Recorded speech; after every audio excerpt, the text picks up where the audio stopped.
Good day, I am Angel Anthony Camo. Today, we're going to learn the different parts and function of a compound light microscope. In our case, we have here the Olympus CX23, which is the microscope available in our university.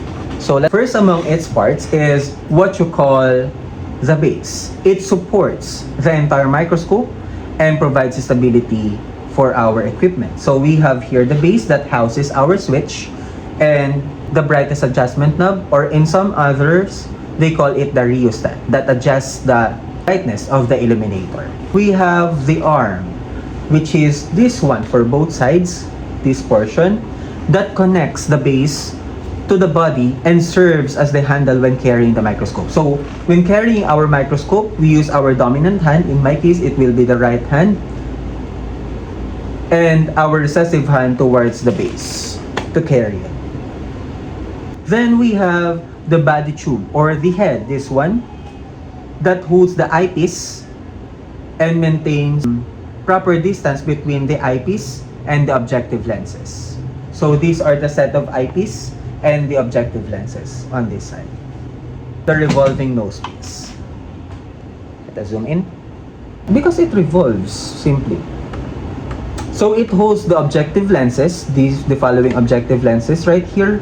We have the red banded, the yellow banded, the blue banded, and the white banded, which we're going to tackle later in this discussion. The stage itself, this one's the stage. It is a flat platform where the microscope's light is placed for viewing. Then we have the stage clip. This one's the stage clip, securing the slide on the stage during our observation. The x-axis is stage control knob or stage adjustment knob, the x-axis that allows movement of the slide left and right. So, left and right, left and right. On the upper portion of this adjustment knob, we have the y-axis stage control knob or the y-axis stage adjustment knob that moves the slide forward and backward. So, forward and backward. Then, we have the coarse adjustment knob, which is the bigger knob, moving the stage or body tube rapidly for initial focusing under the low power and the scanning objective lens. So this one, make sure to use two hands when using our coarse adjustment and the other adjustment knobs. The smaller knob, or what we call the fine adjustment knob, this one. It moves the stage or body tube slowly for sharp and precise focusing, especially under the high power or even the oil immersion objective lens. The pillar.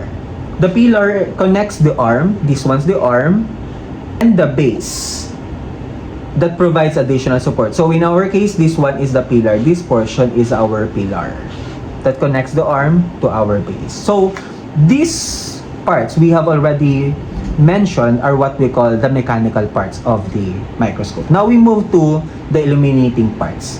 These parts of the microscope provide and regulate the light needed to view the specimen. First among the illuminating parts is what we call the illuminator, or some other books call it the light source. It provides the light required to illuminate the specimen. So in this case, we have here, let us turn it on first, and then we have there the illuminator.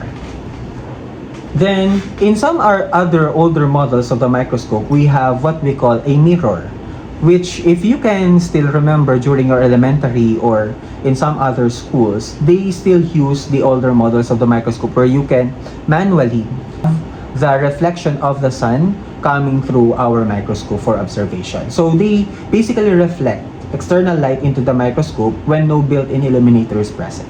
But in our case, we have it called the illuminator or as our light source.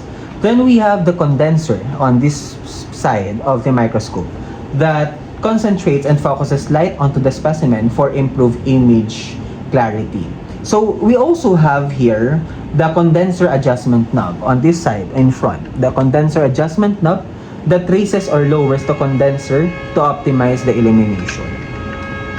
As you can see, whenever I toggle using the condenser adjustment knob, it allows light passing through our aperture. So this one's the aperture where light is emitted go towards our specimen.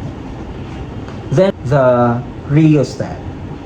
The rheostat is found on this side that adjusts our brightness of the illuminator, as what I've already discussed earlier. The iris diaphragm, which is also on the underside. What's the difference between the iris diaphragm and the condenser?